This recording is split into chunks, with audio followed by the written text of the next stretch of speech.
আজকের আলোচনার বিষয় নিট ইউজি 2025 কাউন্সেলিং, আর আমরা ফোকাস করছি উত্তরপ্রদেশের ওপর।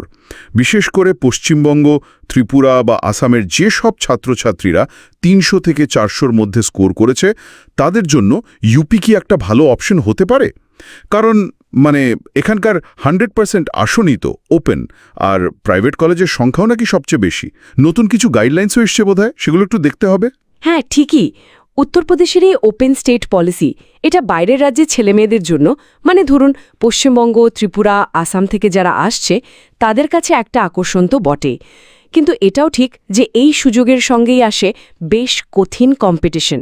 আর সবচেয়ে বড় প্রশ্নটা হলো খরচের। আজকের আলোচনায় আমরা এই বিষয়গুলোই প্রক্রিয়া, খরচ, সুযোগ একটু খুঁটিয়ে দেখব, যাতে 300-400 স্কোর রেঞ্জে ছাত্রছাত্রীরা একটা ভালো ডিসিশন নিতে পারে। আচ্ছা, এই যে বলছেন 100% আসন ওপেন, এর মানেটা ঠিক কি দাঁড়াচ্ছে? ইউপির ছেলেমেয়েদের জন্য কোনো আলাদা সুবিধা নেই, ফিতেও না? না, একদমই কোনো ডোমিসাইল কোটা বা ফি কনসেশন নেই। দেশের যে কোনো রাজ্যের ছাত্রছাত্রী একই শর্তে আবেদন করতে পারে। আর এই কারণেই এখানে প্রাইভেট এমবিবিএস সিট প্রায় 6600-র বেশি, দেশের মধ্যে সবচেয়ে বেশি। সরকারি আসনও অবশ্য অনেক, প্রায় 4400-র মতো স্টেট কোটায়। কিন্তু আমাদের আজকের আলোচনার ফোকাস যেহেতু 300-400 স্কোর, তাই প্রাইভেট কলেজগুলোই বেশি প্রাসঙ্গিক। তবে হ্যাঁ, একটা কথা মনে রাখা খুবই দরকারি, কিছু প্রাইভেট কলেজে কিন্তু হিডেন কস্ট বা অতিরিক্ত খরচ থাকতে পারে। ভর্তির আগে সেটা ভালোভাবে জেনে নিতে হবে। বেশ, তাহলে কাউন্সেলিং প্রসেসটা একটু বুঝি। 2025-এর ব্রোশার বলছে রেজিস্ট্রেশন অনলাইনে upneet.gov.in ওয়েবসাইটে। হ্যাঁ, আর রেজিস্ট্রেশন ফি রাখা হয়েছে প্রায় 2000 টাকা। আর সিকিউরিটি ডিপোজিট? সিকিউরিটি ডিপোজিটের ব্যাপারটা হচ্ছে সরকারি কলেজের জন্য 30,000 টাকা, আর যদি প্রাইভেট বা দুটোই টার্গেট থাকে তাহলে 2 লক্ষ টাকা।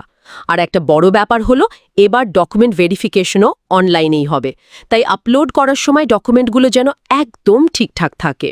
আর যেটা শুনছি, এবারের সবচেয়ে গুরুত্বপূর্ণ বিষয়গুলোর একটা হলো চয়েস ফিলিংয়ের পর চয়েস লক করাটা মাস্ট। আগে বোধহয় অটো লক হতো। হ্যাঁ, এটা কিন্তু খুব ইম্পর্ট্যান্ট একটা চেঞ্জ। আগে অনেকেই হয়তো লক করতেন না, ভাবতেন সিস্টেম অটো লক করে দেবে। কিন্তু নতুন নিয়ম একদম পরিষ্কার, নির্দিষ্ট সময়ের মধ্যে নিজে থেকে চয়েস লক না করলে সেই ক্যান্ডিডেটের চয়েস আর কনসিডার করা হবে না, তিনি ওই রাউন্ড থেকে বাদ। তাই খুব সাবধানে চয়েস ফিল করে টাইম মতো লক করতেই হবে। এটা তো বেশ জরুরি তথ্য। আরেকটা জিনিস, ডকুমেন্টসের ব্যাপারে ইডব্লিউএস আর ওবিসি সার্টিফিকেট কিন্তু 1 এপ্রিল 2025-এর পরে ইস্যু করা হতে হবে, আর নির্দিষ্ট ফরম্যাটে। এগুলো খেয়াল রাখতে হবে। আচ্ছা, এবার একটু কাট অফের দিকে আসি। সরকারি কলেজে তো স্কোর অনেক হাই লাগে, তাই না? 2024-এ কেমন ছিল মোটামুটি? হ্যাঁ, সরকারি কলেজের জন্য স্কোর তো বেশ ভালোই লাগে। ধরুন 2024-এর একদম শেষ রাউন্ডেও ওবিসি বা ইডব্লিউএস ক্যাটাগরিতেও প্রায় 650+ স্কোর লেগেছিল। এসসিদের জন্য প্রায় 515, আর এসটিদের জন্য প্রায় 320 মতো। সুতরাং 300-400 স্কোরে সরকারি কলেজ পাওয়াটা প্রায় অসম্ভব। তাহলে আমাদের টার্গেট অডিয়েন্স পশ্চিমবঙ্গ, ত্রিপুরা, আসামের 300-400 স্কোর করা ছাত্রছাত্রীদের জন্য প্রাইভেট কলেজই ভরসা। এই স্কোরে 2024-এ কোন কলেজগুলো পাওয়া গেছিল, কিছু উদাহরণ দেবেন? হ্যাঁ, দেওয়া যায়। যেমন ধরুন শ্রী ভেঙ্কটেশ্বরা ইনস্টিটিউট, আমরোহাতে প্রায় 378 স্কোরেও সিট মিলেছিল। বরুণ অর্জুন মেডিকেল কলেজ শাহজাহানপুরে কাট অফ আরও কম ছিল, প্রায় 327। আবার ধরুন কৃষ্ণমোহন মেডিকেল কলেজ মথুরাতে প্রায় 408 লেগেছিল। কিছু মাইনরিটি কলেজ আছে, সেখানেও কাট অফ কম থাকে, যেমন আগ্রার এফএইচ মেডিকেল কলেজে প্রায় 324, বা লখনৌয়ের কেরিয়ার আইএমএসে প্রায় 332। স্কোর কম হলো, আসল চিন্তা তো খরচের।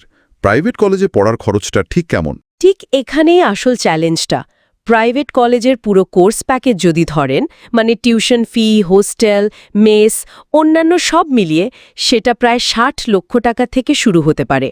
আর কিছু ভালো বা নামী কলেজ, যেমন ধরুন এরাস বা ইন্টিগ্রাল, সেখানে তো 1 কোটি বা তারও বেশি লাগতে পারে।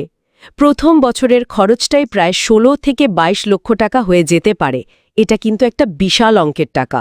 বাব্বা, বাজেটটা সত্যি একটা বড় ফ্যাক্টর। আচ্ছা, এছাড়া আর কোনো নিয়ম বা শর্ত আছে যা মাথায় রাখা দরকার? হ্যাঁ, দুটো বিষয় আছে।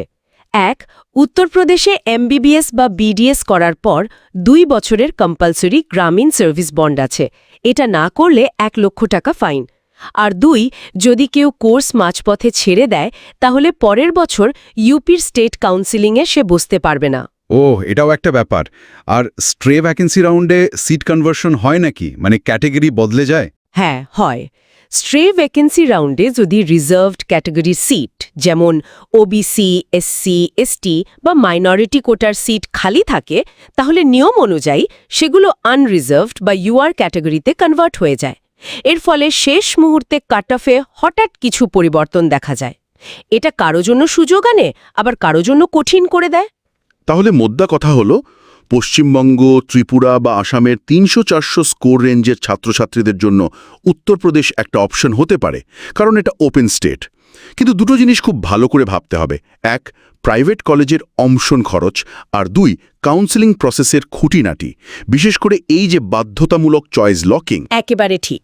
শেষে একটা কথাই বলবো, উত্তরপ্রদেশের প্রাইভেট কলেজে ভর্তি হওয়ার আগে এই বিপুল খরচের বিনিময়ে কি পাওয়া যাচ্ছে, মানে রিটার্ন অন ইনভেস্টমেন্ট, সেটার একটা বাস্তবসম্মত হিসেব করা দরকার। অন্যান্য রাজ্যের অপশন বা হয়তো বিদেশে পড়ার খরচ, এগুলোর সাথে তুলনা করে নিজের বাজেট আর ভবিষ্যৎ লক্ষ্যের সাথে মিলিয়ে একটা ঠান্ডা মাথার সিদ্ধান্ত নেওয়াটা খুব জরুরি। শুধু কম স্কোর দেখে ঝাঁপিয়ে পড়াটা ঠিক হবে না।